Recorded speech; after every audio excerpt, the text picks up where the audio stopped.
This program is brought to you by Pussy Magnets. Put a midge on your friend with a pussy magnet.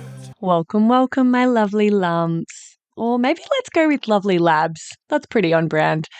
Anyway, I'm so thrilled to have you here in the Labia Lounge. We're going to be yarning about all things sexuality, intimacy, womanhood, relating, holistic health, and everything in between. We're going to have vag loads of real chats with real people about real shit. So buckle up because you're about to receive the sex ed that you never had and hopefully have a bit of a chuckle while you're at it. Before we get stuck in, I'd like to respectfully acknowledge the traditional custodians of the land on which I'm recording this, the Wurundjeri people of the Kulin Nation. It's a massive privilege to be living and creating dope podcast content in Naarm, and I just want to pay my respects to their elders past, present, and emerging. Now, if you're ready, let's flap and do this. Don't panic, you're not broken. Your sex education was a piece of shit. Get your flaps out and pull up the couch. It's the Labia Lounge. Hey gang, just before we jump into this episode, I wanted to offer you an opportunity to access my new mini course for free before I start charging for it in future. It's for people with vulvas and it's quick to complete. It's all about demystifying the female body and pleasure anatomy and getting some basic fundamentals to understand your body better. It's called Pussy Pleasure Secrets, Your Roadmap to Bedroom Bliss. You can grab it on the freebies page of my website or in the show notes. It's a great little free resource to kind of dip your toe in or act as a bit of a taster for my work. So if you've ever been curious about this sort of thing and you just don't know where to start, or you want a really quick, easy, accessible, non-threatening way to get the ball rolling and start working on this stuff, this is a great place to start. Hello, my labial legends. Welcome back to the lounge. Today we're talking about disability and dating, and I've got Emily Goodson, who's an author, speaker, and former HR leader, transforming how we think about disability, confidence, and connection here today. And the cool thing is that Emily has written a book called Dating Disability, which is coming out, I think, like a week or so before this episode airs. So you can immediately take action and grab that. Her unique perspective stems from a brain injury that she experienced at age 8, which resulted in partial paralysis on the left side of her body. This experience instilled in her profound resilience and a lifelong commitment to challenging how we talk about disability, leadership, and personal growth. Emily's journey is one of self-discovery and advocacy. Her consulting and speaking work spans organizations from startups to major production companies, where she focuses on disability representation and building healthier, more emotionally intelligent workplace cultures. Woo, and she's also recognized as a top 25 emerging workplace culture creators by Culture Amp.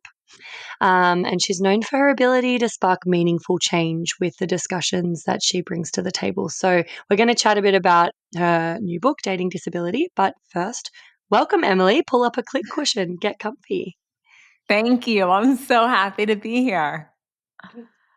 So I would love to know first and foremost, like what, and I feel like it's a predictable question, but necessary to ask nonetheless.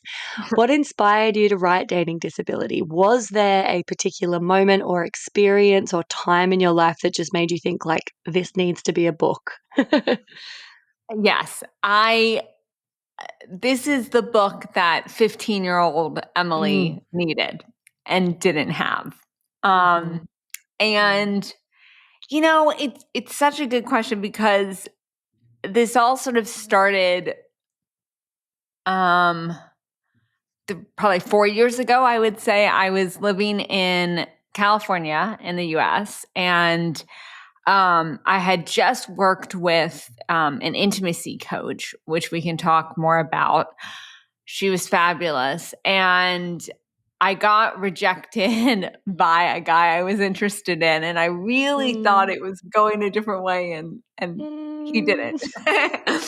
And when that happened, I was so kind of emotional that I I had been working for a while on an article about being stuck in the friend zone my whole life. And when that happened, I had already sent it off to a few places, but it hadn't gotten picked up. Anyway, like a couple days after this happened, I sent the draft to the LA Times, and they wrote back 6 months later and said, "We love this. We want to publish it." And so that was really like that's like the exact moment when my like kind of writing about dating and disability, like my experiences with it, that's when everything started. This book in particular, I think I always knew I wanted to write a book, and the book is very much an expansion of the LA Times article. So it sort of, just naturally flowed from that moment in 2021. Yeah. Wow. So cool. And also, so sorry. Like, we've all been rejected. We've all been friend zoned. We know the feeling. But I can do. imagine it was really amplified by your history with dating and your grappling with having a disability. So, like, obviously you engaged an intimacy coach or counselor because that was an area that felt challenging or a bit too kind of mysterious or difficult for you to tackle on your own. Like, talk me through your experience with that and what led you to engage a professional. Yeah. I appreciate what you said about rejection, because yes, we've all been rejected, and certainly I continue to be rejected at times. But it took me a while to realize that amplification piece, which you just pointed out. And I think, growing up, I really struggled with dating because I really wanted to date, and I wasn't having success, and I'm interested in men, and men didn't seem to be interested in me. And every time I got rejected or things didn't work out, it just felt so soul crushing. And I think a lot of the reason for that is because of how society views disability in general. And, particularly when I was growing up, the lack of representation and discussion around disability. So anyway, all of that had really compounded, and I moved to California to start my own consulting business. So I had been working in-house doing HR stuff, moved to California, and sort of it was this big new chapter in so many ways. Like, I never worked for myself before. I had never lived on the West Coast of the United States. And I think it just opened my mind to a lot of opportunities that I had never heard of or knew existed, one of which being an intimacy coach. And I found out about this woman that I worked with through a podcast. Actually, she was on a podcast through my yoga studio. And, I listened to this podcast, and she and her partner, who also is a coach, they were being interviewed. And it just all of a sudden, the way they talk about energy and how we show up in dating relationships, like the energy we bring, something just clicked. And I was like, this is it. This is what I've been struggling with, is I haven't been showing up the way maybe I want to or need to. And so that was, then I emailed her, or actually it took a couple months. Like, I spent a couple months devouring like podcasts, but then I emailed her and said, I think, I'd really like to work with you. Incredible. It's so amazing and courageous when someone does just decide, all right, shit, like, this is something I've found challenging my whole life. And look at that. There's actually somebody that could help me with this. So why wouldn't I go for it? But I think a lot of people understand, and it's still a little bit stigmatized maybe to see a therapist, but that's getting more normal. But there's definitely like some taboo around anything to do with sex or intimacy that probably prevents people from seeking help professionally in that department for like a lot longer than they would if they had like a broken leg or something else going on that wasn't quite so stigmatized. So I think it's really courageous and really fucking brave when people actually do just go, you know what? It's actually something I don't want to have to struggle with anymore. And I don't have to. I can go and seek help. And it's so okay and normal because, like, disability or no, I would argue that like, and as an intimacy coach, I would argue that pretty much everyone struggles with this shit. Like, Yeah. especially when they're in their teens and 20s and stuff. Like, Yeah. it is not something that we naturally are just confident and amazing at, especially in this like sex negative society that we're all steeped in from before we're even born. So, yeah. 100%. Well, 110%. And I think, particularly on top of that, one of the things that I would say most passionate about now is, the intersection of disability, dating, intimacy, period. Mm, Because if there are not that many healthy representations of hmm disability and intimacy, especially in the US. Like, if you look at media, pop culture, like, yes, I do feel like we're starting to talk about this more, but mm, it's very taboo, as you say. It's like, yeah. so I think growing up, was very, I don't know if I want to say sex negative, but like, I didn't know not a lot of people talk to me about sex. Like, I didn't see myself, you know, sexually anywhere. I didn't see any Mm-hmm. adults with disabilities who were that sexual. Like, it just, so Yeah. yes, I agree with you. I'm so happy that I raised my hand and said, Mm, I need some help. you know, 100%. I think it's so important. Mm. Yeah, and I definitely want to get into, the sort of topic of like representation and how that impacts people. But first, something else you said twigged a little thought or a question around like how,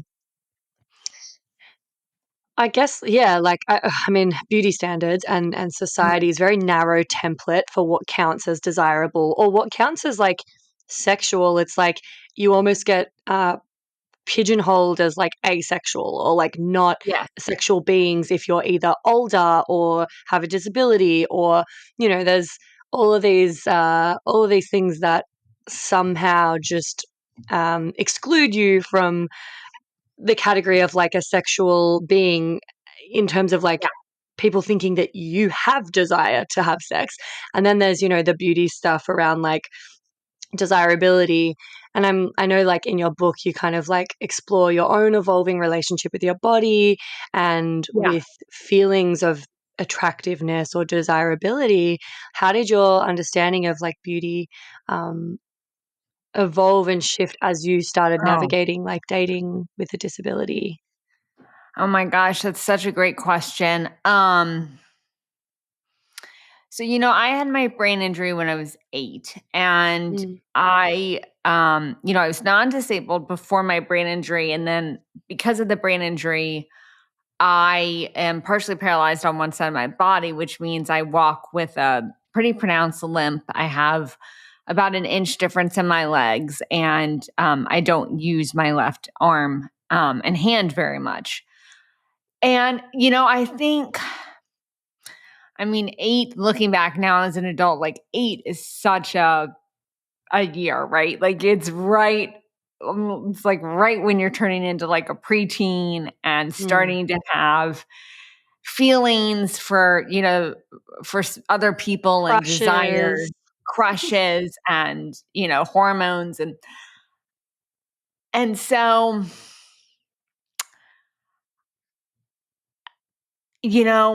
I feel like growing up as a teenager in the US, like, my standards of beauty, unfortunately, were very, um, you know, limited, right? They were pretty stereotypical of thin and blonde and white and walks a certain way. And I mean, none of this is okay, but, just being honest, I feel like that's kind of when Yeah, I, was growing up in that was like the the template. 2000s. That was the template. I mean, that was the cover of 17 magazine and, whatever Yeah. other magazines we had and TV shows. hmm And I think, like, I remember, when I was a teenager, like, I definitely remember having thoughts of like, I should be more skinny, like I should, and I remember having those thoughts. And I thought at that time, like I did start to develop some kind of negative thoughts around how I walk and how I move. And then in my 20s, like I that's where I really like remember, sitting at a bar and striking up a conversation with a guy and like wanting it to move in a romantic direction. And then having these awful thoughts of like, what is he going to think when he sees me get up and walk? So like I feel like my self-esteem and self-worth and thoughts around beauty were very, very negative until I worked with my intimacy coach. Like I feel like that was in my mid 30s. Like I feel like that's where I really had a turning point. And also, after right after I worked with her, her name is London, by the way, if I say that, London. Right after I worked with London, I did this art show here in the States. Actually, it's international now. I don't think we've had a show in Australia yet, but a nonprofit called Bold Beauty Project. And it's a newer nonprofit, but they pair women and girls with disabilities with professional photographers and do these shots, gorgeous photographs. And I decided to take mine. It's like half nude, like it's nude from the waist up. And I think that was a big turning point for me to even do that, or it showed how much I had grown, right? To do that and be like, look, I want to make a statement to everyone, and particularly to young people, of like, we don't have to listen to the beauty template we're given or that we always see. Like beauty looks like a lot of different things and a lot of different sizes and a lot of different ways of moving or sitting in a chair or using mobility devices. So yeah. That's a long-winded answer to like, I feel like my opinion of myself being beautiful probably changed in the past 6 years pretty dramatically. Incredible. Oh, I'm really happy to hear that. Yeah, me too. It feels good to say it. Yeah. This is like a little bit unrelated right now. I was going to sort of ask this further along, but something like, as a sexuality and intimacy expert myself, that I see a lot, and also just someone who's grown up as a woman and been socialized as a woman, to kind of not take up space in all circumstances, to not have needs, to not be too demanding or needy or have boundaries, for instance. Like I think a lot of women can relate to that experience. I would imagine, and this is like me totally, please correct me if I'm wrong, but so many people living with a disability describe feeling othered. And I imagine, especially as a child who just like wants to belong and wants to fit in and be treated the same as everyone else, it feels important to kind of prove that you're just as normal and just as capable as able-bodied people are, right? Yeah. So perhaps some like, real hyper independence might have been shining through. So then, like, in my mind, I'm like, oh, would this then lead to maybe pushing yourself or not listening to your body and your body's needs when you're like overriding its needs in order to, either save face or not seem like you are too needy or demanding or vulnerable, for instance. And this is like something that everyone can relate to doing, like back to like being a sex coach and talking to women in the bedroom. So often we're overriding, we're pretending we don't have needs, we're not feeling as though we have, we are allowed to have boundaries or take up space or advocate for ourselves because we've been socialized as women. And so people tend to ignore the signals of their body a little bit in the bedroom. I'm wondering if like your, disability amplified this desire to just be able to like go with the flow and like get on with it, not have any extra needs or requirements in dating and sex. And like, if so, like, how did you realize that you deserve to take up space in dating and intimacy? Yeah, I mean, you hit the nail on the head. It's and so this is actually when I heard the podcast with London and her partner Justin, this is what I realized is they were talking about, we all have these energy patterns in our body of being independent and kind of pushing through challenges and, not giving a fuck, just like go, go, go, go, go. And then we have this other side that, traditionally is, more equated with women, but doesn't have to be, of receiving and having needs and speaking up for your needs and this, and that. And when I heard it, I was like, oh my God, like, this is it. Like my whole life I have been, their energy patterns, they refer to it as alpha and omega. So if people read my LA Times article, this is what I'm talking about when I say alpha-ing up, is my whole life I was just stuck in this, like, we got to get through this. We got to get through this. Yeah. And that means I'm not going to share my needs. And I think, yes, I think you're right that that's socialized I think it's so nuanced, right? I think a bit of it is, being a woman and not wanting to take up space. I think another piece of it is a stereotype of people with disabilities is, unfortunately, we're perceived as in constant need, right? Or as in always need to be dependent upon somebody. And I never wanted to be perceived that way. Like I was terrified of being perceived that way because I didn't want to be an other, right?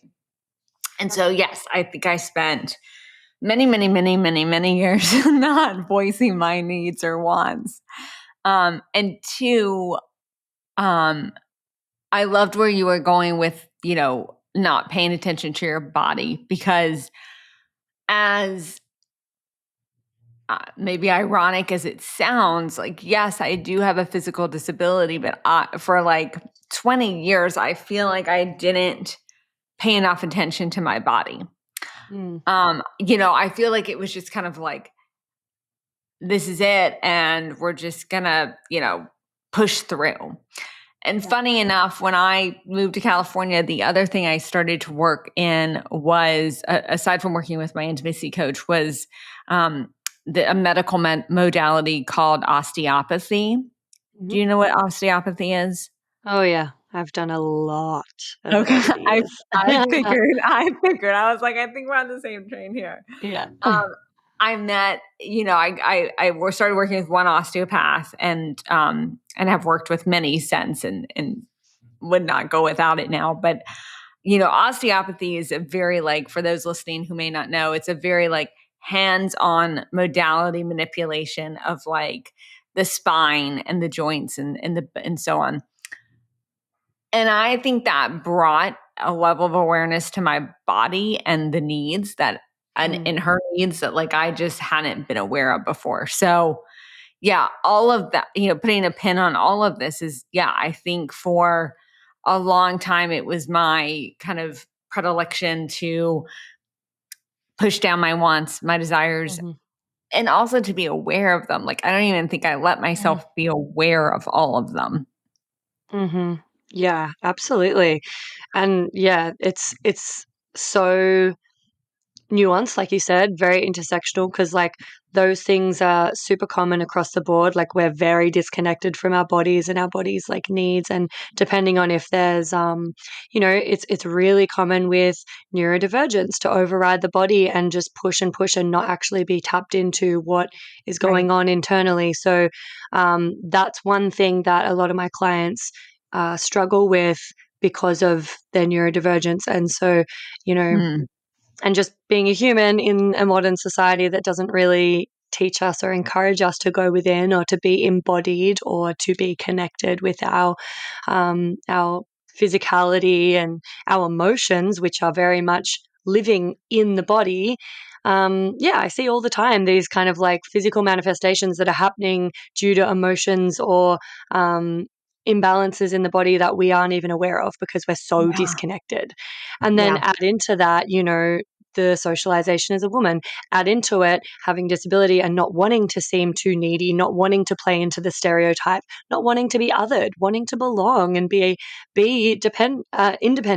So it's like, I imagine that would have been a really tricky thing that I'm so glad was eventually highlighted and overcome, because when we are connected to our body, it's impossible to continue to override our body for the sake of other people's comfort and for the sake of trying to fit in or belong. Like, it's an abandonment of our body. It's a betrayal of our own needs. And I'm not saying that in a way to shame or to wrong anyone. Like, we've all done it and continue to do it at times, Yeah. Sometimes it's unavoidable.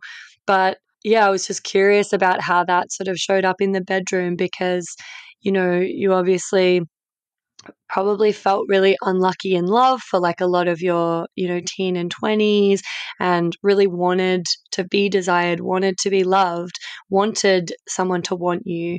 And then maybe when it happened and you were in the bedroom with someone finally, I can imagine wanting, to really manage that in a way that, like, you then kept that and you didn't have too many needs or be too this, too that, you know? Yeah.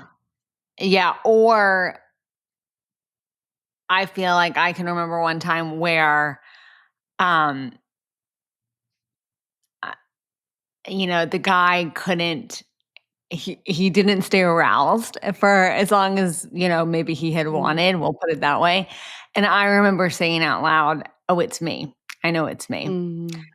Mm. And I'm sure it wasn't. We'd both had a lot to drink. I'm sure it wasn't, but like it makes me sad, like Yeah. thinking back on that was my first like, and then I said it Yeah. out loud. Like it really like even now just saying to you, like my whole body is like, ugh, like, because that's such like it wasn't me. But like the fact that was my first Mhm. reaction Mhm. it's sad, and Yeah. I know I'm not alone in that, right? Like how many women Yeah. have said that. And I'm sure it doesn't, everyone's different, but for me it was coming from this place of like I'm not desirable enough, or I'm not, enticing enough to take this, to intercourse, or to penetration.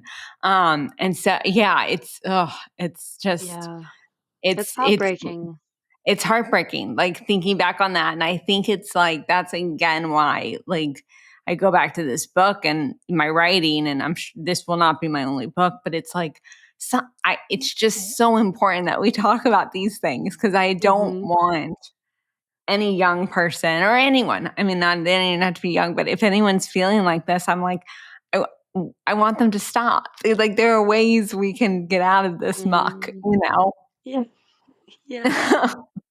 Yeah, 100%. Um, so I alluded to a couple of sort of either misconceptions or myths about people with disabilities before, like, them being asexual or not interested Yeah. in intimacy. Kind of similar with, I think our society sees like aging people as not interested in sex once you get past a certain age. It's like they're not sexual beings. No, I don't want to think about that. And I'm Yeah. wondering, are there like any other um like myths about disabled bodies that you still encounter pretty commonly? And maybe you have an experience like in your life that, like, your lived experience actually contradicts those myths. Maybe there's stereotypes that are really problematic that you want to speak on. Mm.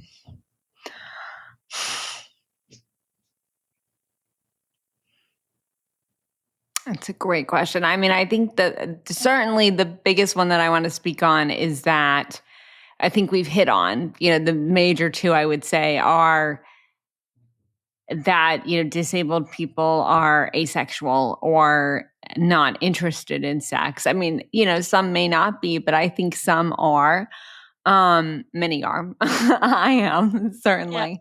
And I think the other big one we've hit on just to name it for people is like disability does not mean unworthy. And I feel like that, Mm. kind of what the big theme of my book is, for years I thought I was unworthy. I think, I wanted a boyfriend, like I wanted to date, but I think deep down I felt unworthy of it because I Mm. didn't feel that self-worth. And so I think that's the other big stereotype is like, and unfortunately I just encountered this 2 weeks ago, to be honest with you, of somebody, the way they were talking about disability was from a place of, pity, and I feel sad for them, and it's a weakness. And it's like, no, like, I mean, I'm very happy. I love my life. I have a great life. And my friends who identify as disabled are very, very happy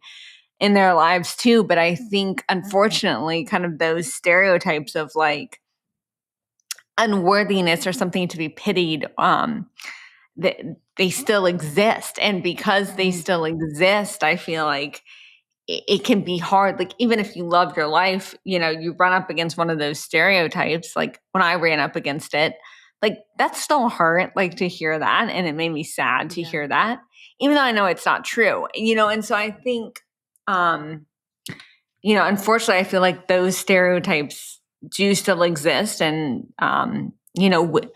those of us who know differently, need to do the best we can to correct them and show people, why they're a little bit ignorant or unaware.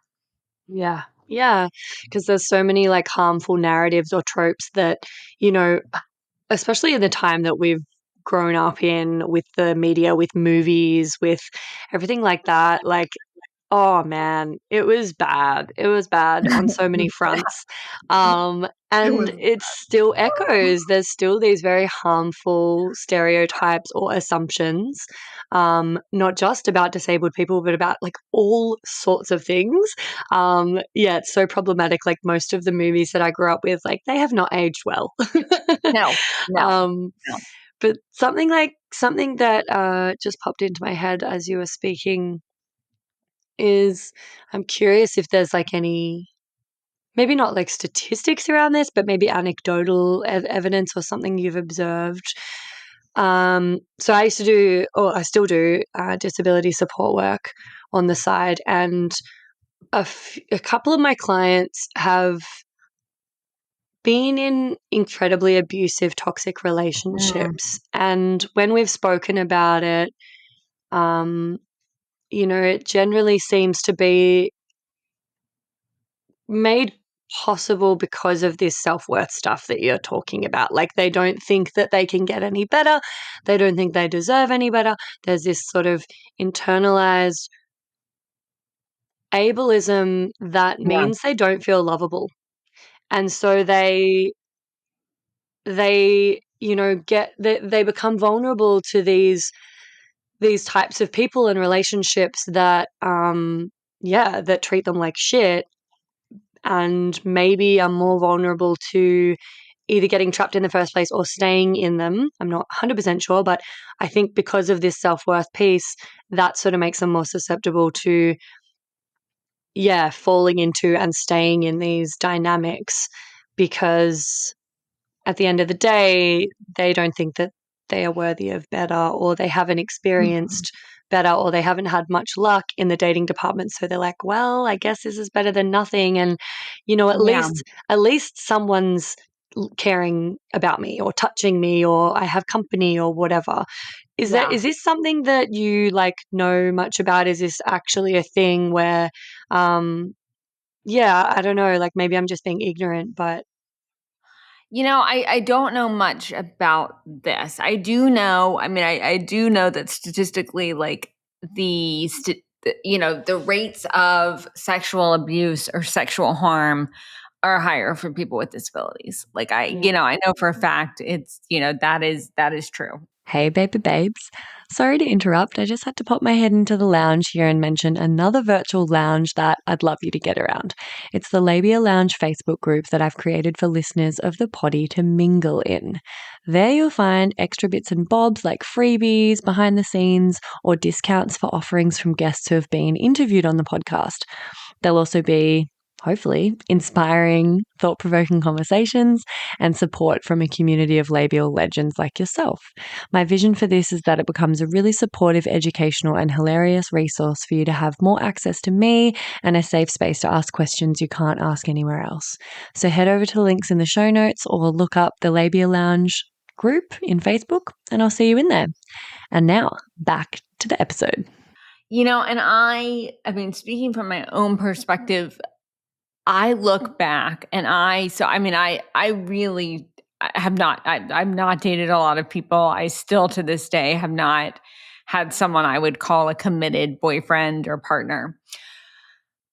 And, for a long, long time, I was very upset about that. Like I didn't like that reality. And now I actually love that reality because I think of all of the situations where, I could have settled, or I could have chosen to get involved sexually with somebody who wouldn't have been a good fit for me and maybe not safe, and so, I don't know a lot about others' experiences or the, prevalence of this. But I can say for myself that like yes, I feel like I struggled with self-worth for a very long time. And at the same time, I never put myself into, I feel like there were definitely situations where I could have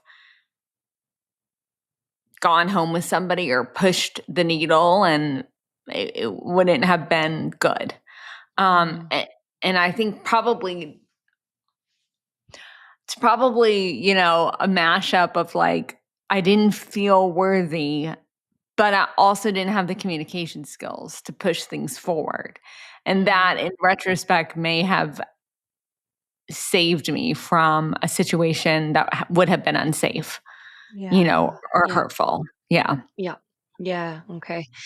Yeah, I'd be so curious about it, and it doesn't surprise me that there's higher rates of sexual abuse and assault. I mean, yeah, it's really sad as well when I speak to a couple of my clients about dating and they're on the apps and things like that. And yeah, they talk about how sometimes they're really fetishized as well Yeah. by people that just see the disability and find that erotic, but aren't actually seeing them as a person. Right. Um, yeah, Yeah. which is like another problematic thing. Let's like shift gears to dating apps. Yeah. But actually, first, let's do this segment, Get Pregnant and Die. Do you have Okay. a sex ed related anecdote for us? Don't have sex, because you will get pregnant and die. Don't have sex in the missionary position. Don't have sex standing up. Just don't do it. Promise? I do. It's actually from my book. Mm-hmm. I I did not, as probably many people say, I did not have a lot of sex ed growing up. I think we had a semester of it in high school. Is kind of what I remember. It may not have even been a full semester. I mean, I honestly, it could have been a month. But the biggest thing I remember learning from sex ed is they passed out bananas and Mm-hmm. had us put condoms on them. And I couldn't put a condom on a banana because I don't have full use of my left hand. Oh, And it was incredibly mortifying. It was incredibly like, I just remember feeling so ashamed. And I remember feeling, and then, as you like follow this path then of like me not having a lot of sexual, kind of experience with partners, it's like, well, sure, because 14-year-old, 15-year-old you sat there in a classroom not knowing how to put a condom on a banana and not being told like this isn't the only form of protection you can use, And so, mm-hmm. I just like I think back on that and it's problematic for so many reasons. It's like nobody thought to tell me it was okay that I couldn't put a condom on a banana, that a partner could put their own condom on, and then it's Exactly. also like we didn't, I have no recollection of talking about other forms of protection. Mm-hmm. And on top of that, like certainly we had no discussion in sex ed about partners with different abilities and Yeah. having conversations around what people's bodies are actually capable of doing and not doing. And so yeah, I'm I did not have a great experience with sex ed. Yeah. So, and I know that banana story. I feel like I tried just a couple weeks ago again just for giggles, and I still can't get a condom on a banana. I mean, it's So, yeah. Honestly, getting condoms on is hard with two I hands, know. and I I mean, mean, I have a good little relevant story here that's brand new. Is I actually are relevant to today. I was just watching the TV show Forever, which is mm, on Netflix. I really enjoyed it. It's a scripted TV show based on inspired by a Judy Blume novel, and it's about some teenagers in the U.S.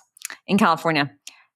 Funny enough, I was laughing because the son there's I guess he's 17-year-old high school guy in it, and his dad he's just gotten a girlfriend, and his dad comes into the room and throws him a condom and says and throws him I think a zucchini and says put it on the zoo, show me you can do this, and he does it, and then the dad turns out the lights and he's like, show me you can still do it. And he struggled with two hands. And I was like, see, it's not just me. Like all of us. absolutely, Right? I'm absolutely. like, And it yet, was, I don't and know if yet, you remember. Oh, sorry, go on. no, go ahead. Go ahead.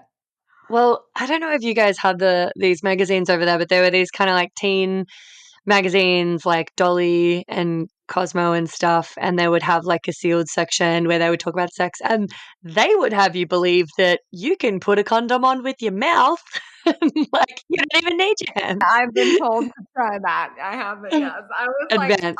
oh. I was Seriously like, advanced move. or you can just put it on yourself. Let's just do that. Yeah, exactly. Exactly. It's a sort of clumsy, clunky enough sort of segue into penetrative sex as it is. Like there is a high Right, chance that, the erection will go down. There's so many things that right, can happen at that intersection. So I feel, especially for new partners, like I feel like that's such a dicey time because I know that, people with penises are like, oh my God, shit, like I've got to keep my erection and I've got to do right, this in a smooth way. And then, like, right. we're also thinking, yeah, it's a lot to navigate for It's a anyone. lot, So, yeah. It's a lot to navigate, but yeah, it's very funny. Now I look back on that and laugh, but it's like, you know, it's again, it goes back to this, just need for, inclusive schools and inclusive environments and people kind of thinking ahead of, what are the students' needs? Like, what are people's needs in this classroom? I mean, anyway, it's no. yeah. Yeah, exactly. Yeah. Yeah, if there were more representation in sex ed, if there were more like visibility and Yeah, representation in the media, in movies, I mean, it is definitely getting better, but it we is. just need so much more of it, don't we? Yeah. We just need so much more, but it is getting better. And I can't I don't fault my teachers or even my parents for not thinking about this, because it's like they're just a product. They're a product of the system, Yeah, just like I am, right? Like they're not being totally. fed, right? They're not being fed good representation, and so Hmm.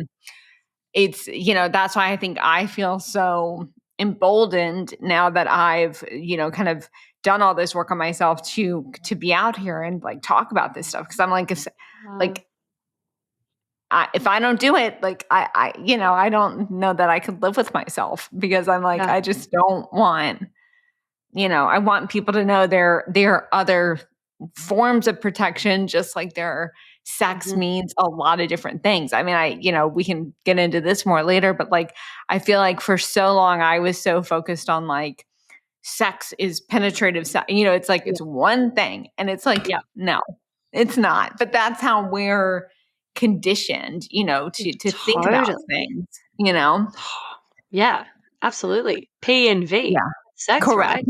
right? That's. That's the only thing. Um, so let's chat about like dating apps. Mhm. Um, what has been your experience of this? Are there specific apps for those with disabilities? Like, I mean, it's tricky on the apps for everyone. Everyone hates the apps these days. We're all, there's some serious Yeah. downsides, but at the same time, apps can make dating more accessible. Yeah. What's been your experience of that? Yeah. I've never really cared for the apps, to be honest with you. I think I have always been very much more inclined to meet people in person, and I like connecting with people in person. I have used the apps, and I also think, the majority of the time I used them was in like my 20s. And I also think, looking back, like there is an element of disclosure that is relevant to apps that I wasn't ready to handle. Mhm, And what I mean by that is, like, do you tell someone ahead of time that you have a physical disability? And mhm. if you do, like, and then they reject you, how is that going to feel? If you Mhm. don't, but then they get there in person and they reject you, like, Yeah. anyway, so there are apps. I have not used them, but there are apps I know now specifically for people with disabilities, which is great. And my take on this is, like, if you feel called to the apps, do them, and certainly try them. Like, I'm up for people trying everything they want to try. But Mm, for me, I just think the way I connect with people has always been in person. mhm, And so that's, how I've rolled. But to your point, I don't date a lot of people because you don't meet as many, and particularly, it's like you get older, and a lot of my friends have kids, and so it's like we're not out and about as much, and it's just not as common to meet people in person as it was, before the yeah, pandemic and when you're at university.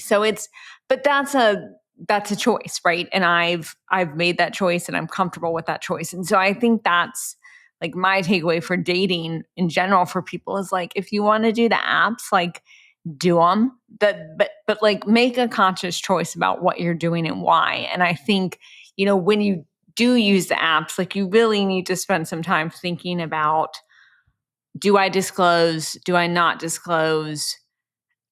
Making sure there's no safety issues around, like, somebody fetishizing you, or, potentially meeting you somewhere mm, secluded, etc. I will add, I have used matchmakers before. Like, I've paid to use matchmakers, and I haven't had a lot of good luck with them either. I went out on dates, but nothing really clicked. And I also think there's an element of disclosure to that too, right? And I would have them they would disclose when they were describing me to their clients.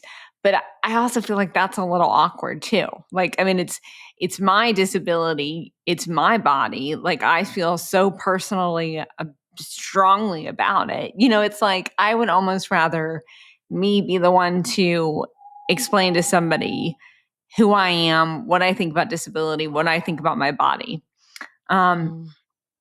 and that's my personal opinion. That doesn't have to be everyone's, but I think the way I've kind of approached this in recent years is, you know, meeting people in person or through friends is the best way that feels good to me.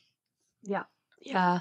It is really tricky, hey, because for a lot of people, maybe going out and meeting others organically isn't an option or isn't something that they can do Totally. frequently, depending Totally. on, their disability or even just like social introversion or like there's so Totally. many reasons.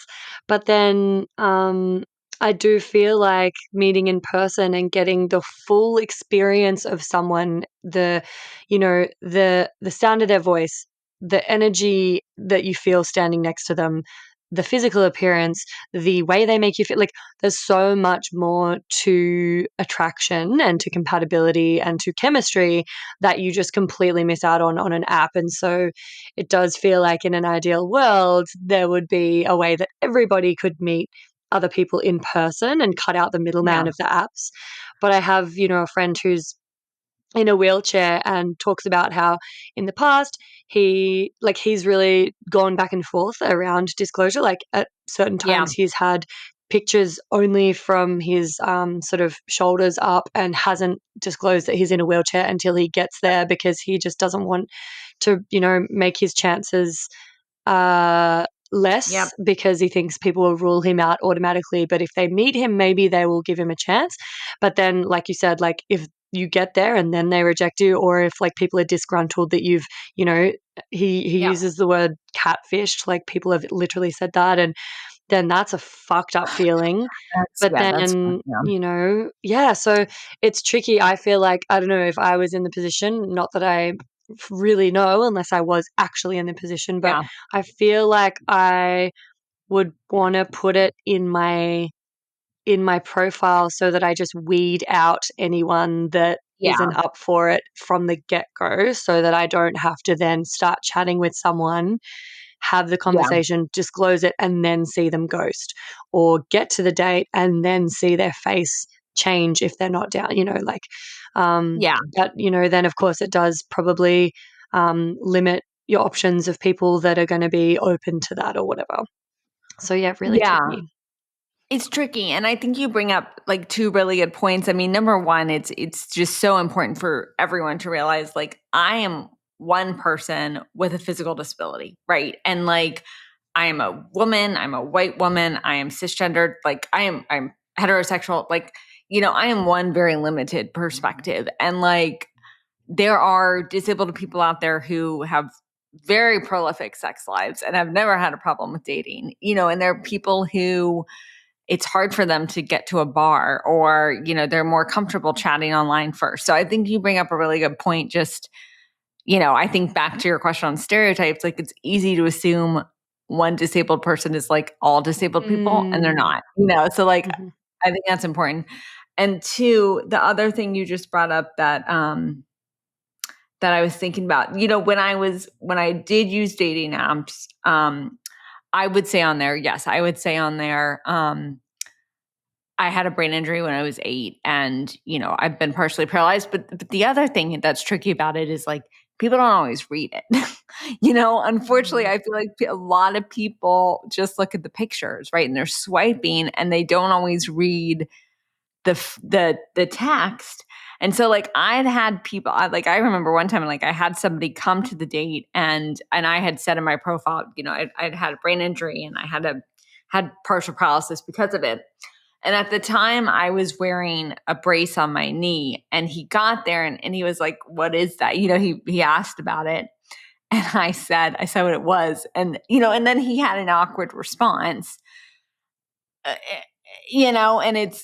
I think that's just unfortunate. It's just part of the game of dating for everyone, disability or not, is like, yeah, sometimes you're going to have awkward moments and people are going to say mean things. And it's, unfortunately, that's just what it is. And so for me too, I think, a big thing about dating is like, yes, I had to do some work to get through this whole like desirability, self-worth question. But the other big component that I feel like has been key to me, and is, now why I feel so confident that I can date and I will be successful when I, kind of pick the person, is communication. Because I feel like, there is just a level of communication I have gained, I have grown and gained and gotten skilled in, because I've had to advocate for myself, and because I've gotten so comfortable talking about my body. Like I didn't always have it like 100%, 15 years ago, I would not have been comfortable saying, I want to do this, or I want to have sex, or I want you to kiss me, or I want, was not comfortable. But like now, having done the work, like when I get into these situations and somebody makes an awkward comment, I know more how to respond, which I think is so important to keep in mind here too. Is like, when we're thinking about dating, yes, it's like, what is the vehicle for finding people, but then also like, what are these communication skills you may need to grow in, or like that I had to grow in to really date successfully.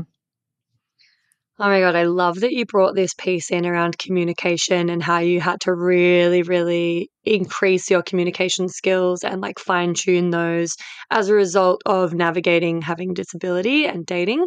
Because one of my questions was, like, what are some unexpected or little known gifts that having a disability has brought for Mm, you? I know that when it comes to anything that's, maybe less common, anything in the minority, anything that's outside of the stereotypical kind of norms, generally tends to come with an enhanced ability to communicate and an enhanced understanding of our own like needs and boundaries, like in the BDSM community, in the ethical non-monogamy community, in in the neurodivergent community. They have had to develop far better communication skills and yeah, self-regulation and understanding. yeah. Um, I imagine that this is one gift that that's given you. Are there any others? Do you want to expand on that? Excuse this quick interruption.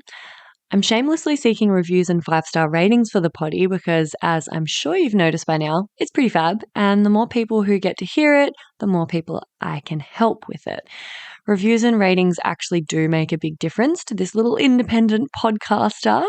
And it's really easy to just quickly show your support by taking that simple act of either leaving 5 stars for the show on Spotify, or even better, writing a written review and leaving 5 stars over on Apple Podcasts. Or if you're a real overachiever, you can do them both. That would be mad. If you're writing a review, though, just be sure to use G-rated words, because despite the fact that this is a podcast about sexuality, words like sex can be censored and your review won't make it through the gates. Lame. Anyway, I would personally recommend doing that right now while you remember, just to get on top of it and let me know you're with me on this journey. Thanks, gang. Enjoy the rest of the epi. 100%. Yes, communication. I feel like being disabled has made me a better communicator.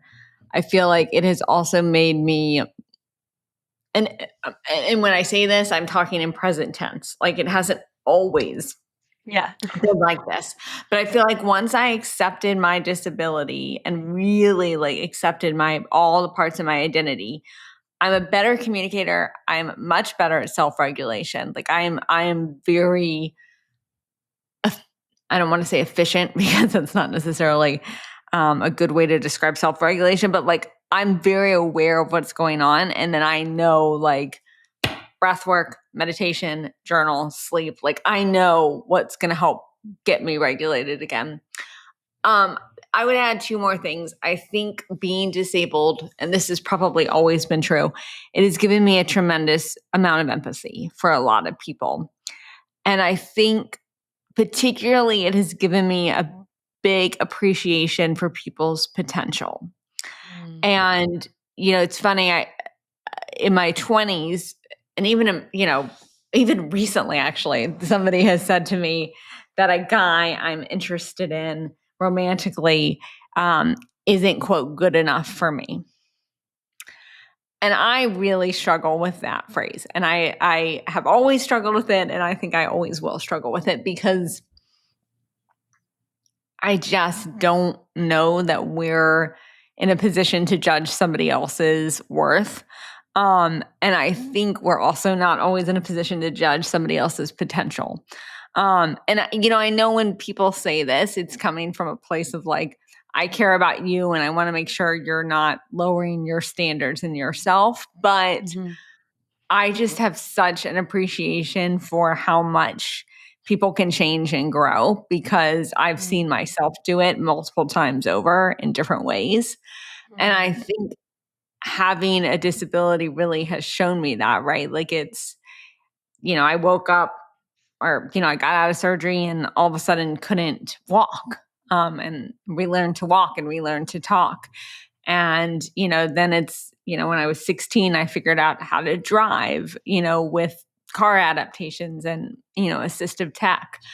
And I think because I've had this journey of continuously growing and changing and adapting, I have a very deep appreciation for like other people and their journey of kind of growing into their full potential. That is really beautiful. And also, I have like a thing scratching at my brain, like a Yeah. little thought, because have you heard of this sort of thing that gets thrown around about how we often fall in love with someone's potential, but not the Yeah. way they are right now, and that's a trap? Because then, especially as women, I think we do fall into this trap of like our male partners becoming a project and kind of wanting to help them Yes. realize their full potential, but then it becoming the mental and emotional labor um, that we are doing as opposed to what they're doing. So, how do you kind of balance like having Mhm. a lot of like respect and hope for people's potential, but not taking that on, like, not, yeah, I don't know. Do you know what I mean? Like, Yeah. is No, that's I a do. tricky thing. It's a tricky thing, and I think I think you have to separate it into two different components, right? Like kind of like you brought it up. It's like, am I, like, I'll use myself as an example. Like, am I, Emily, doing the emotional and physical work for this guy? Meaning, am I reminding him of when stuff is due? Am I setting up the dates? Am I constantly encouraging him and being like, yeah, babe, you can do this? Or I'm like, are you constantly kind of propping him up? Or, if you are, that's in my opinion a problem, right? Like it's, because you're not giving him the chance to grow and develop on his own, which is far more important. And then I think there's a separate place you can exist where you're not putting in the emotional and the physical labor, but you have this kind of vision, in your consciousness of, I see the path that this person is on. And like, even if they're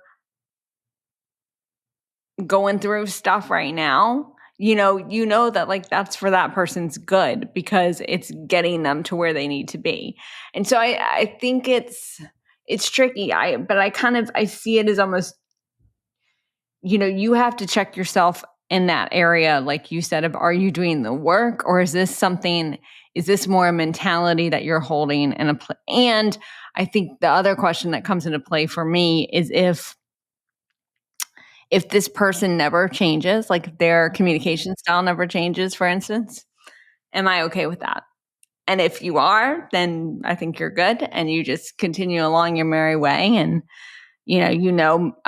maybe they're, they're going to grow and change, or you're going to hope they grow and change. But if they don't, like, that's okay. I think you're fine. Like, I think if you're in a relationship or you're looking to date somebody and you want them to change and you're not going to be okay if they don't change, then that isn't somebody you should be dating. Yeah, it's a delicate balance, right? Because you do want to Delicate. hold this Yeah. vision to Yeah. assist them to, because it's like you don't want to be. It's kind of like this self-fulfilling prophecy or this, negative sentiment override that can happen where if we see someone in a negative light or we see, Mm-hmm. them failing or never living up to their potential, then they're going to feel that energetically. The way we Yeah. treat them, they're going to feel that. And that's not going to encourage them.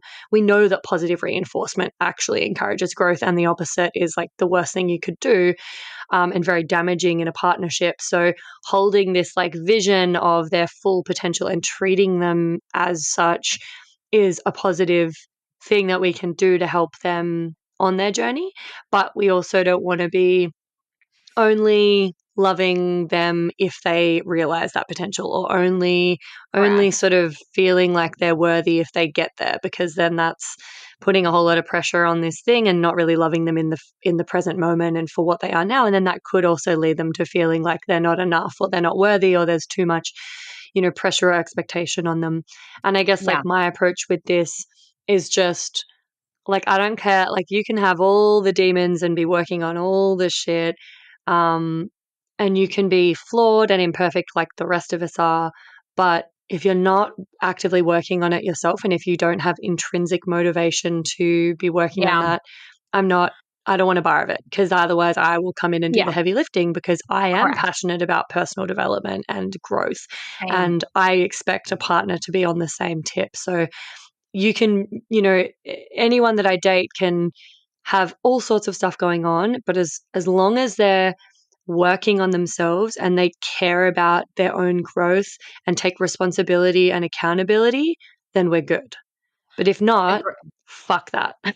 Yeah, 100%. No, I Not for agree. me. I'm like, like I think it's delicate. And I think this is why, being self-aware is so important. And like, I'm such a massive proponent of like, I journal a lot every day. I work with a coach still. Like because I think we have to check ourselves on these things. And like, none of us are perfect. I'm not perfect all the time. And certainly there have been, situationships or whatever that I've let go on too long. But, yeah, I think, important things that you brought up, like, is the person like that you're interested in, like, are they working with a coach? Are they working with a therapist? Like, do they apologize when they make a mistake? Like, I mean, that's a big one for me too. Or like, do they apologize? Like when I bring up my feelings of how something hurt me, do they take ownership of that? Like those are all really important things. And then to your point, I think we also have to check ourselves here of like, back to that thing of like, are you holding the vision or and still being okay with who they are now, or do you want them to be someone different? Yeah. And I had a really big aha moment a couple years ago. There was a guy I was interested in dating, and he wasn't ready to date. And I was like, all right, well, let's just see if we can make this relationship, kind of continue. And I remember one day I said to him, well, I just want you to be happy. And he said, well, you should be okay with the fact that I'm sad right now, like something to that effect.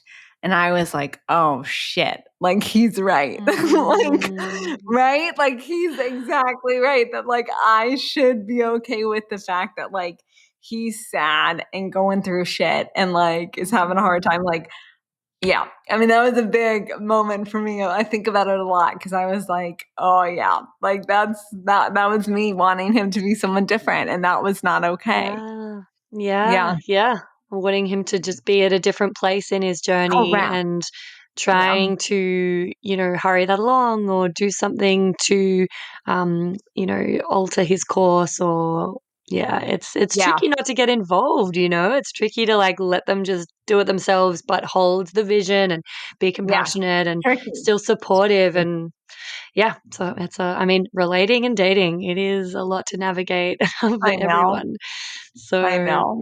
But I love it. I love it so much. well, you wrote a book Oh, about it. I read a book Um, about it.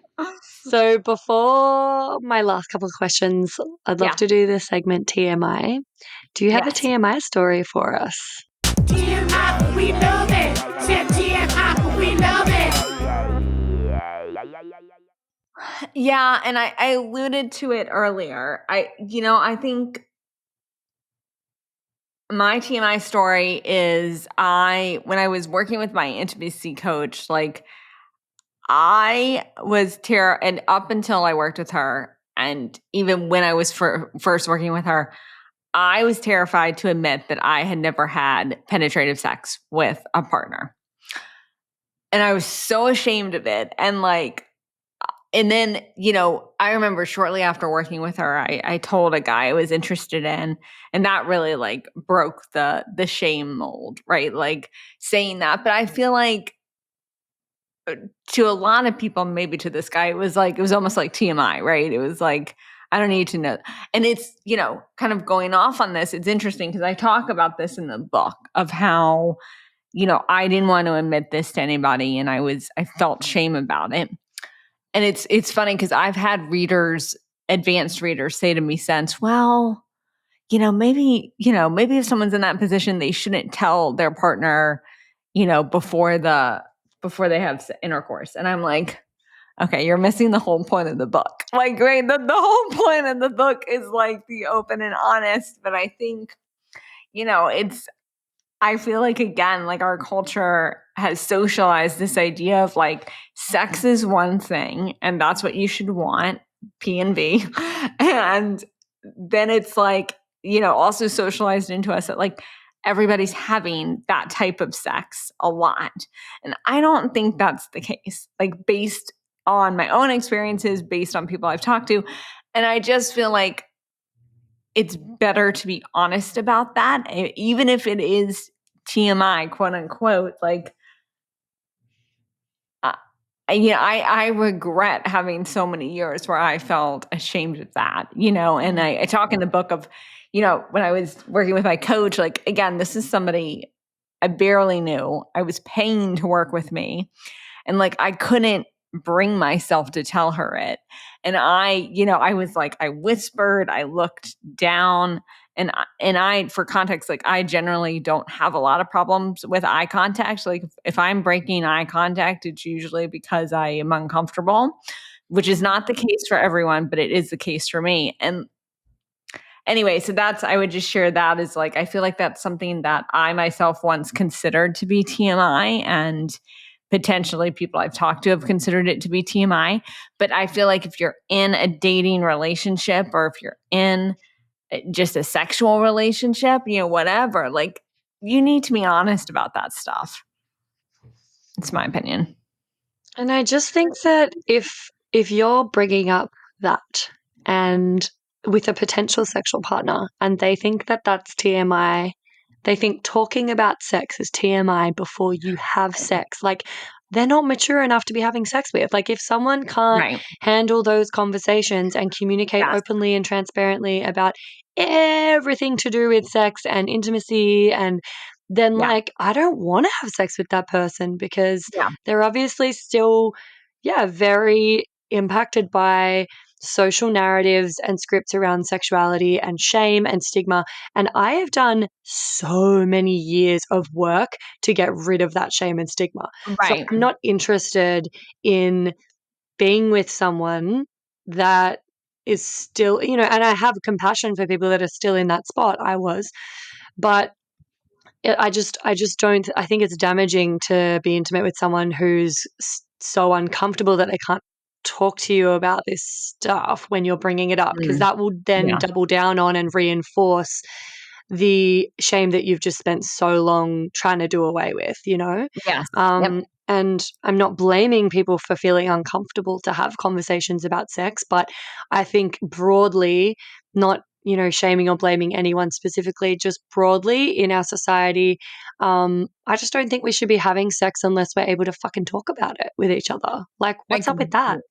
I completely agree. And I was not like, there were a lot of years where I was not comfortable talking about it. And I'm glad I didn't have a lot of sex in those years, because it's like I wasn't ready. It's like I wasn't ready. And it's, I think now, like when I go into like dating relationships, it's like, you see this trickle into lots of areas of relationship, right? Like, can you just have a conversation about something you disagree about, or, a misunderstanding that happened? Like, if we're not able to navigate that successfully, we should not be having sex, like Mhm. because sex well, in my view, like the sex I want to have involves like a lot of communication and a lot of like open dialogue. Yes. So I think this also just goes back to like one of the biggest things I learned from working with my intimacy coach was, what do I want in a partner? And I hadn't done a lot of work on that before. And I think that's common. Like, I don't think a lot of us do work on that necessarily. But now that I have, I know like he has to have a very kind of high degree of communication skills, Yeah. or be actively working on them. Yeah. Yeah. Emotional intelligence and self-awareness is just like top of the pyramid for me. Yeah. And I think like something that a lot of people have to learn, especially women.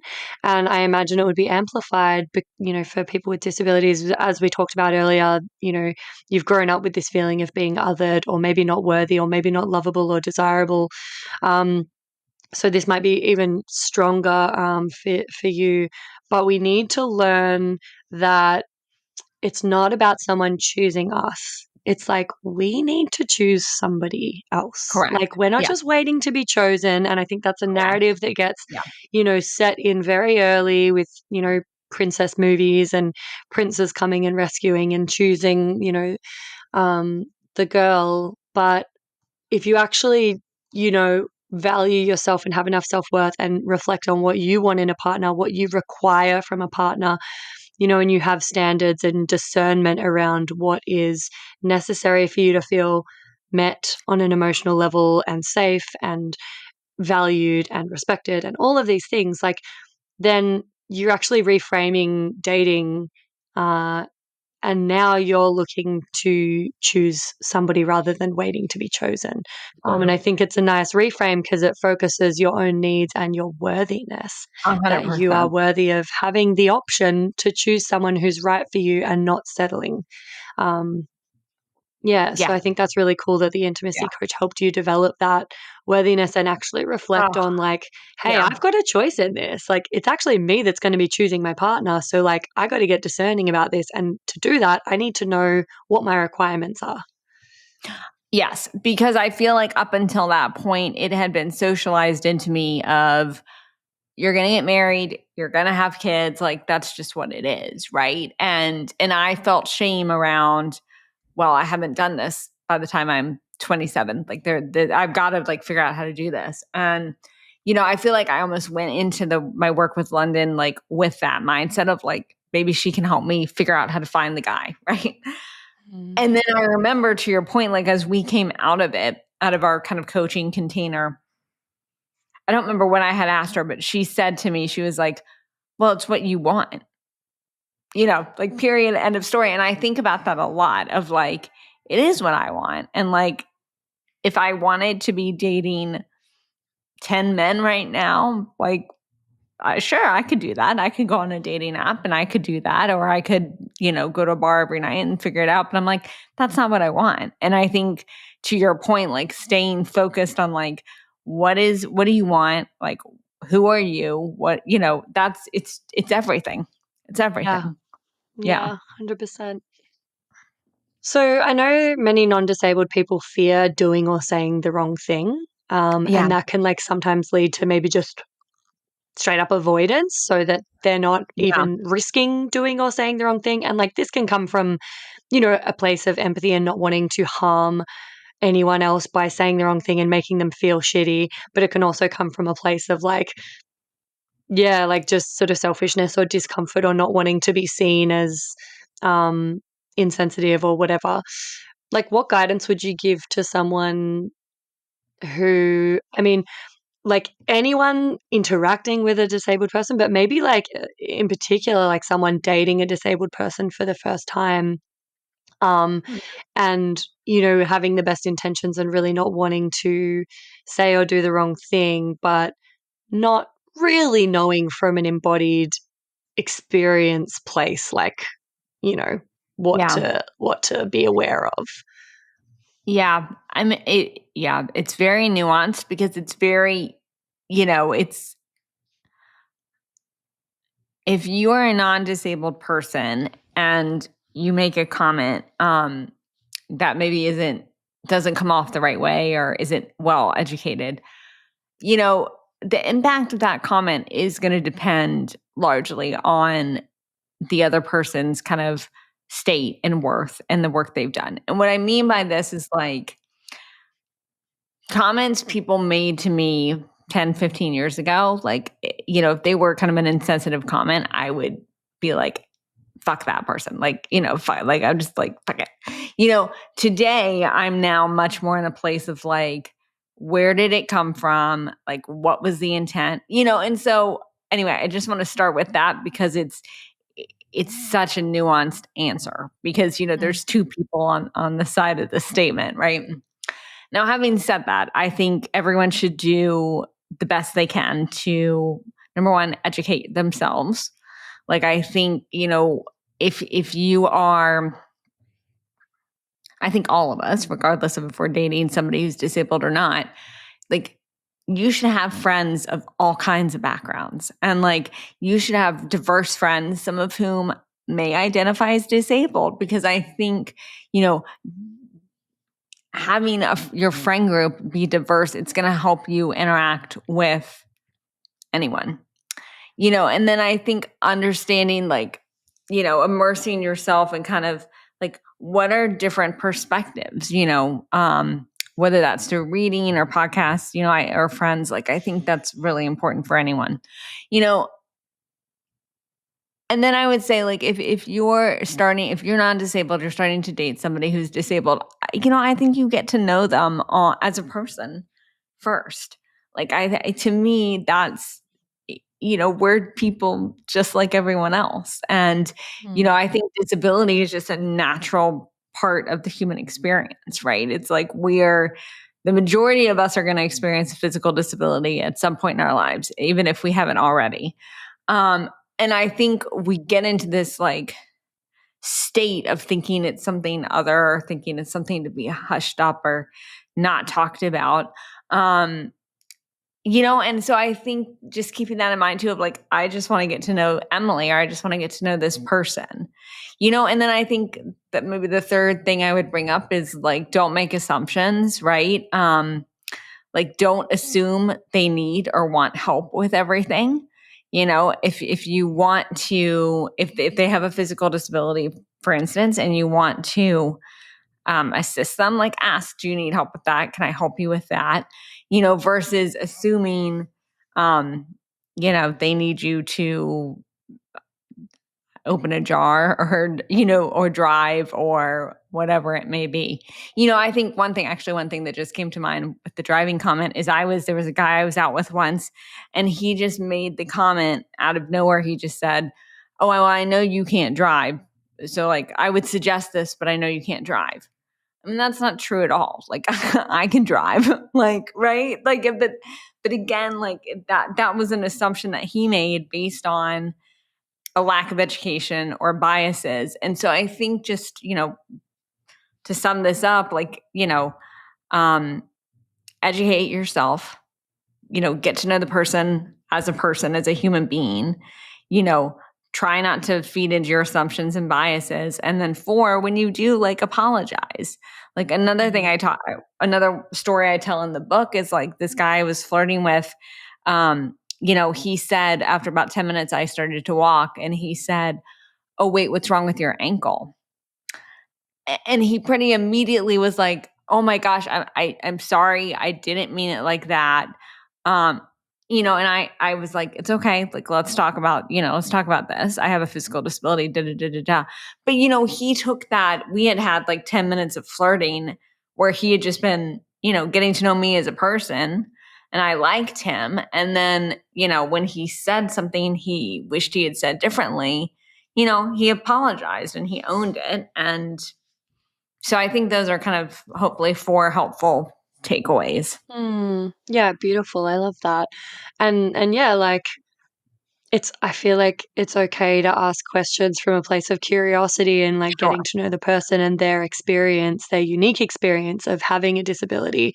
But maybe people are a little bit hesitant to even ask the curious questions lest they make you feel a certain way or whatever. But then it's if you're not asking the curious questions from a place of, wanting to get to know this person in front of you, then maybe you're filling in the answers to those questions that you're not asking with your own assumptions. So Yeah. it's kind of Yeah. better to actually ask the questions, even though, yeah, there's this I don't know, hush hush, or, oh, don't mention it. But does that almost make it more obvious that there's a discomfort with disability when people avoid the topic entirely? And it's hello, there's an Yeah. elephant in the room here. Why are you not asking me about, my limp or whatever? Hey, me again.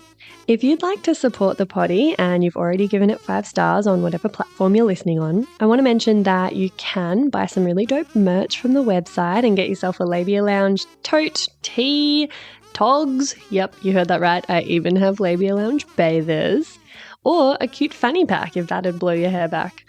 So if fashion isn't your passion, though, you can donate to my Buy Me a Coffee donation page, which is actually called Buy Me a Soy Chai Latte, because I'll be the first to admit I'm a bit of a Melbourne cafe tosser like that. And yes, that is my coffee order.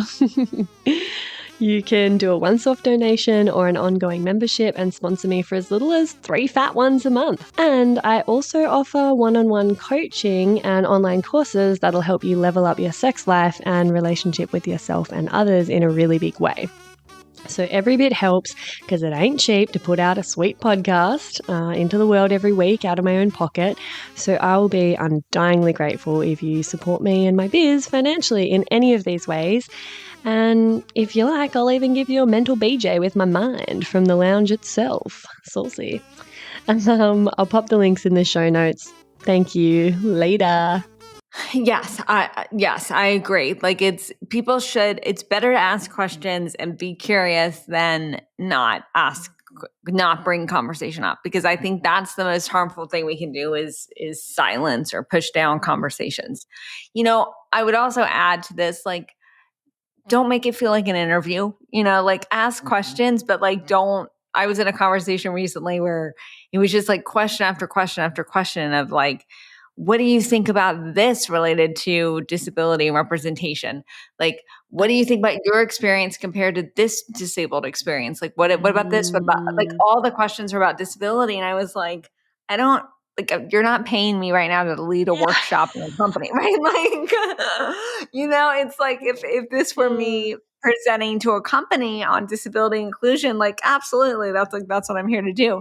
But, I think, again, like, get to know, like, bring it up, or, they may bring it up and, ask some questions, but it's like the whole date or the whole phone call or whatever doesn't need to be, well, what do you think about this? Or how did you learn to walk again? Or like, have you tried this mobility device? Or have you, it's like, it's not an interview. Like disability is one piece of my very big identity, Yeah, exactly. And that was like the other thing I was going to say is like, it's a fine line between, having a conversation and being curious about someone's life experience so that you can understand them better, and making them do all of the fucking emotional and mental labor of educating you.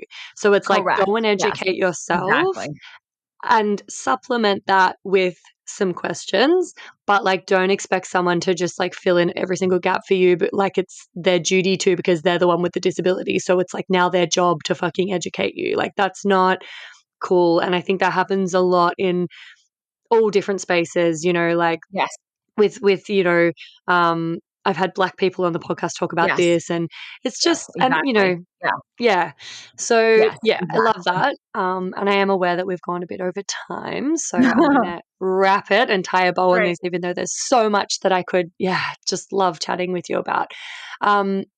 Just to kind of finish up, and I encourage everyone to read the book to get like a more fleshed out, version of what we've been speaking about today. But if I guess if there's like one sort of mindset shift or cultural script that you would rejig, like what would you leave people with? And maybe it's something that's transformed the way that you date or love or relate to your own body. Maybe it's something you want people to just be aware of moving forward. It's a broad question, but is there anything we haven't brought into this conversation yet that would just really like fill a gap? Yeah, I think the first thing that came to mind, there's so many things I could say here, but the first thing that came to mind is a mindset shift that I've employed and that I talk about in the book for myself with respect to dating. And I think it's applicable to anyone, disabled or non-disabled. And it's this idea of, I actually borrow this term from my Soul Cycle coach. Do you know what Soul Cycle is? It's like indoor cycling. And this is something I started doing long before I met him, but I like the way he frames it as, you just have to get 1% better each class. And to me, it's like, I just have to get 1% better each date, right? Or each interaction. I think, socially, we tend to expect like transformational progress of ourselves overnight. And that's just not possible, particularly when you're dealing with these like generationally inscripted issues, right? Of like, this idea of like, women not speaking up, like that affected my mom, that affected my grandma, my great grandma, like these are patterns that have been ingrained in us for a long, long time. And, I think is anyone is like progressing into this area of like wanting to grow or get better in dating, or if they're married or partnered, like if you want to improve yourself in your relationship, like just focus on getting 1% better. Like it's okay if you're not the most, aware and skilled communicator tomorrow. And I say in the book, like when I first started telling men how I felt about them, because for years I was like terrified, like really just terrified, could not do it. And when I started to do it, I would do it over text, and like some people gave me shit for that, but I'm like, you know what? Like that was all I could do. Like saying it in person felt terrifying. And like the natural step for me was, I'm a writer, let me put it in text, and then we can have a conversation about it. But like, let me get, and like, if that's you, like, that's okay. And like, since then, like I've said to somebody, I wanted you to do this, or I feel this way about you, etc., out loud. And it's gotten a lot easier, and that's great. And I'm very proud of it. But like, it's okay if you're not able to do that, whatever that is for you, right away. 110%. So agree with that. And as a coach, that's what I'm literally working with clients to do, is finding what the 1% is, what the next little I love baby it. step is that is like accessible to them where they're at now, that's pushing their edges, but is still feeling safe and like doable. And then we build on that. And it's just an Yeah. incremental, moving towards their goals. And it's not always linear. And sometimes it's like 2 steps forward, 1 step back. But Yeah. yeah, I really love that Yeah. sort of approach, because none of this shit is easy or No, simple. no. It's going to take It's a fun. while. I'm laughing because that's actually one of the chapters in my book. It's titled 2 Steps Forward, 1 Step Back. And you Oh, haven't so seen it good. yet. That's so No. funny. I love that. Yeah, no, this stuff isn't easy. And that's why I feel so honored, and it's so fun to be talking about it, because it's like, I wish I had me 15 years Yeah. ago, because it's Yeah. like, this is not easy. None of us are taught how to date. We're in sex ed with bananas, like, which is not at all relevant. Mhm. Like, it's Mhm. just, Yeah. so it's, it's not Yeah. easy, but I think back to actually where you started, I can't remember what you said, but something that you said reminded me. It's like, we're not meant to like date alone. Like, right? We're not meant to Mhm. figure this out alone. Like, we have each other. We Yeah. have coaches like you, or like the coach I worked with. It's like, Mhm. don't feel ashamed to like get help, or read a book about sex, or whatever. Listen to Esther No. Perel. I do that all the time. Yeah. I mean, Yeah. we're not meant to do anything alone, right? And the thing No. is, like, the things you're struggling with, whether it be intimacy, self-confidence, self-worth, communication, body image, that was not, you didn't put that there on your own either. That was a joint effort. That was a collective thing that you had no choice in. And of course, like, you're going to have to employ support along the way to overcome those things, because like, you didn't create that alone either. Most of that shit came from other people before you were Yep. even old enough to consent to those belief systems or those experiences coloring the rest of your fucking intimate life. So Yeah. it makes sense that, you're going to need some external support and scaffolding to rewrite your sexual scripts and your like belief systems. Yeah. Yeah. Yeah. Exactly. Okay, amazing. Well, it's been such a dream chatting with you, and I really want everyone to follow Emily's work, grab the book, which will be out by the time this episode drops, and Yep. yeah, flick this across to anyone that you know that might benefit from listening to it. Um, able-bodied or no, it's like so important. This is the education piece that we're talking about, that is all of our responsibility to seek out, to fine-tune and nuance our perspectives on these things so that we can be an ally and we can understand, like develop empathy, like you said. So yeah, thank you so much, Emily. Thank you. I really loved being here. And that's it, darling hearts. Thanks for stopping by the Labia Lounge. Your bum groove in the couch will be right where you left it, just waiting for you to sink back in for some more double L action next time. If you'd be a dear and subscribe, share this episode, or leave a review on iTunes, then you can pat yourself on the snatch, because that's a downright act of sex-positive feminist activism, and you'd be supporting my vision to educate, empower, demystify, and destigmatize with this here podcast. I'm also always open to feedback, topic ideas that you'd love to hear covered, questions or guest suggestions, so feel free to get in touch via my website or over on Insta. You can also send me in TMI stories to be shared anonymously on the pod. My handle is FreyaGraf_the Labia Lounge. If my account hasn't been deleted for being too sex positive, which, is always a possibility with censorship. But just in case the chronic censorship finally does obliterate my social channels, I'd highly recommend going and joining my mailing list and snagging yourself some fun freebies for the trouble at www.freyagraf.com/freebies. Anyway, later, labial legends. See you next time.